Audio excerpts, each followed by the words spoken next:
Let the farmer's boy try, the CEO scoffed, tossing the wrench across the table. What's the worst that can happen? He breaks it more. A few engineers chuckled, some with nervous eyes.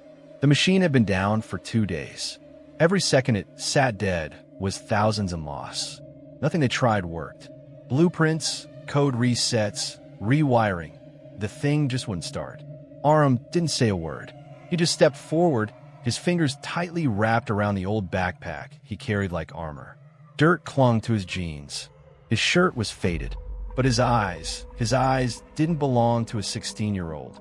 One of the senior technicians leaned toward another and whispered, "Watch this turn into another viral disaster. CEO lets village kid break $1 million machine." Aram heard. He didn't react. The machine loomed in front of him like a beast no one dared wake. Tall, silent, cold. A failed prototype meant to automate 3 processes. Everyone said it was too advanced, too unstable, too impossible. Aram walked straight to the control board. His fingers hovered over the surface, never hesitant. Just calculating. "You've seen this machine before?" CEO Ethan asked, trying not to sound mocking. "No," Aram said quietly. "But machines aren't people. They tell you what hurts. If you listen." He bent down and removed the lower panel.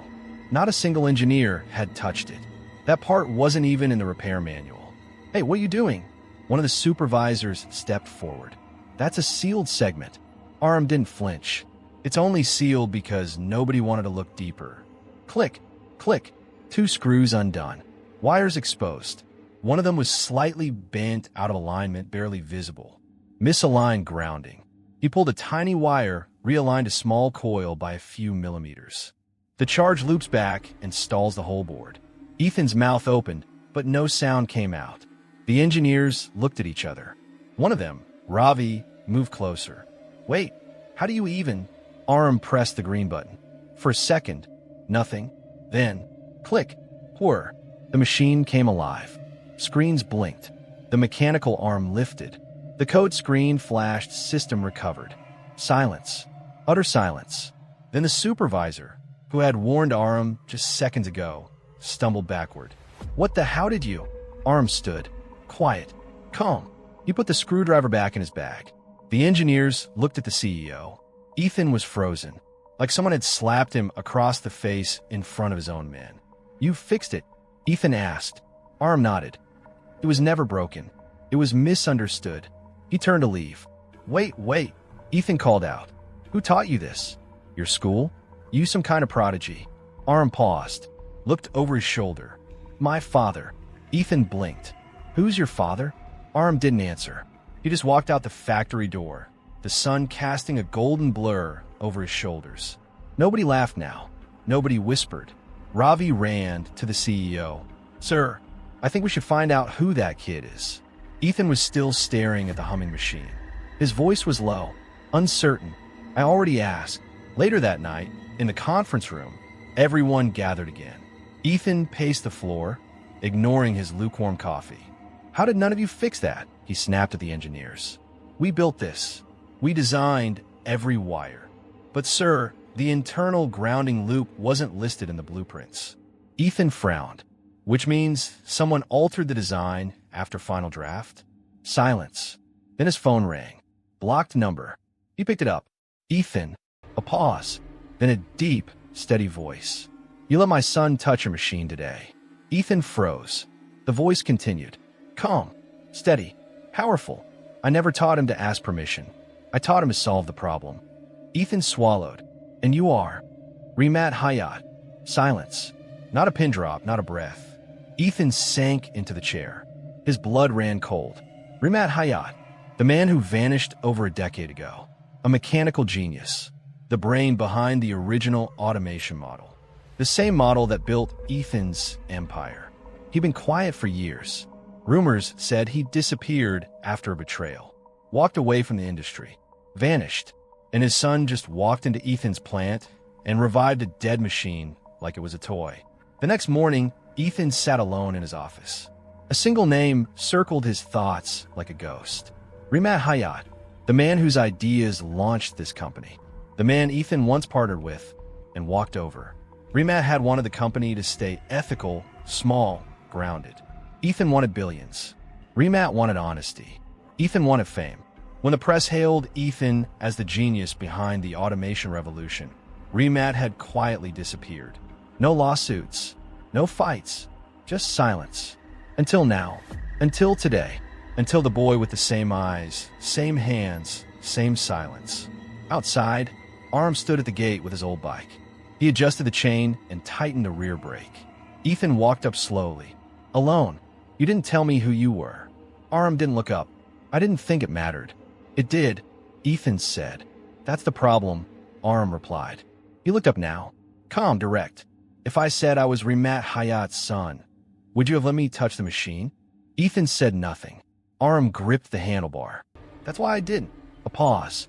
Your father, he's brilliant, Ethan murmured. He and I, were once. I know, Aram said. He doesn't talk about you. That hurt more than any insult. Ethan stepped back. His voice cracked slightly. Tell him. I want to talk. Aram mounted the bike. Tell him yourself. And with that, the farmer's boy rode off down the gravel road, the machine still humming behind him. The CO stood alone, silent, the weight of a decade pressing against his chest. Sir, I think we made a mistake. The lead engineer's face was pale. His clipboard slipped from his hands as he burst into the executive hall. Ethan looked up slowly, already feeling the chill in his chest. What are you talking about? The man hesitated. The boy, the one who fixed the prototype. Ethan stood. Aram, yes. The engineer swallowed. He's not just some kid. I checked. His name's Aram Hayat. The name struck like a slap. Ethan sat down, but it didn't help. The ground still felt like it was moving beneath him. Hayat, he whispered. You mean that's his son? The engineer nodded once, slowly. Sir, Remat Hayat is alive. He lives just outside Rawalpindi, on a small farm, off the grid. No media, no tech companies, nothing. Ethan's fingers curled around the edge of the desk. Remat Hayat, the man who made him, or rather, the man whose genius he'd stolen. It was supposed to be a partnership. Ethan remembered the day as if it was burned into his memory. Remat, if this works, we'll change the industry, Ethan had said, grinning as the prototype whirred to life for the first time.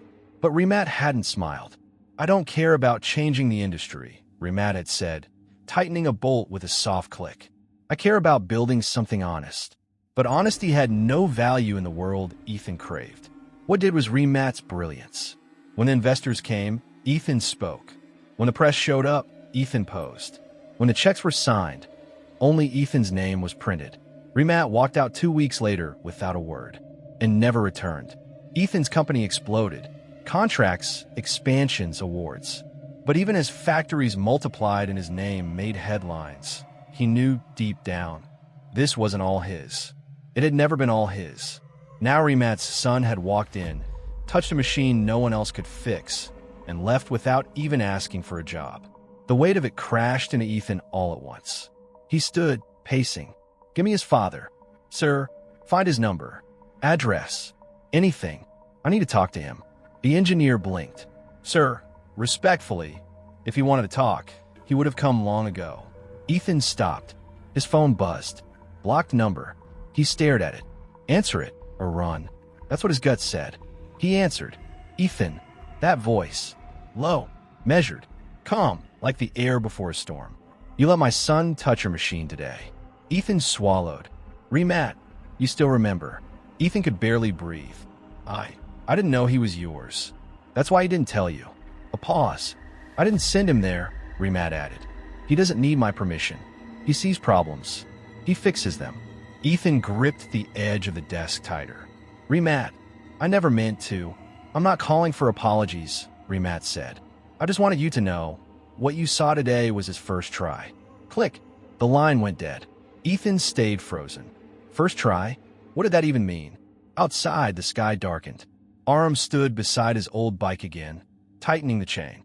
His hands moved like memory. Clean, precise. Ethan stepped out of the glass doors and walked toward him. His voice cracked. You're his son. Aram nodded without looking up. You figured it out. Ethan looked at the boy. No, the young man, in front of him. Calm, quiet, grounded like his father had always been, not chasing attention, just solving what others gave up on. You didn't tell anyone who you were, Ethan said. Would they have let me touch the machine if I did?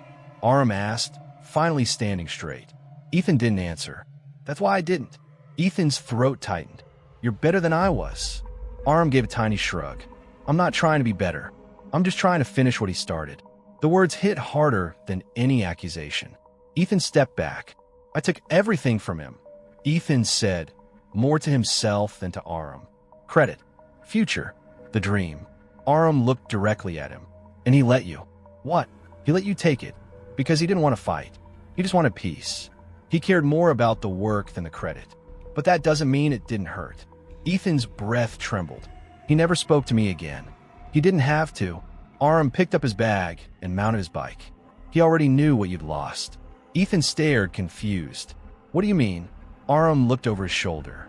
You have a company, but you'll never have peace. Then he rode off again. Same gravel, same wind, but something had changed. This time, Ethan didn't feel like a man watching a boy. He felt like a thief watching the son of the man he wronged walk away with the future he could never buy. Aram, wait. Ethan's voice cracked as he ran after him through the parking lot. Aram had just finished locking his bike. He paused, but didn't turn around.